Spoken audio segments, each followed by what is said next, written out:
नमस्कार मंडळी, मी तन्वी. तर मी खास लग्नासाठी साडी नेसली होती आणि या मुलांचे नखरे बघा किती. मला असंच पाहिजे, मला तसंच पाहिजे. एवढ्या मुली पण नखरे करत नाहीत. त्यानंतर मी आज कशी दिसत होते मला नक्की कमेंट करून सांगा. त्यानंतर आम्ही गेलो नवरीच्या घरी आणि जाता जाता पाऊस पडला. एवढी छान तयार होऊन पण मला गर्दीतनंच बसून जावं लागलं आणि जाऊन बघते तर का सगळा मेकअपच गेला होता. त्यानंतर मला काही क्लिप घेताच आली नाही, कारण भाईचा व्हिडिओ कॉल सुरूच होता, निदान 2 ते 3 तास.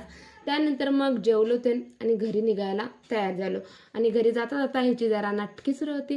आणि मग घरी गेल्यावर फ्रेशअप ते झाले आणि गेले वरात बघायला. आणि वरात बघताना सुद्धा नवरदेव म्हणायचा, अरे मला कोणीतरी डान्स करायला घ्या रे, मला डान्स करायचा आहे. त्यानंतर विभासनं डान्स केला आणि मग मंडपात येताना मम्मीने त्यांना ओवाळून ते घेतलं. आणि परत घरातलं पहिलं दार भावाने अडवायचं होतं, त्यामुळे पहिलं दार भावाने अडवलं आणि दुसरं दार बहिणी. आणि बहिणीकडे बहीण मुलगी मागते, पण ह्या बहिणीने मुलगी नाही, मला पैसे द्या, बाकी तुमचं तुम्ही काय ते करा.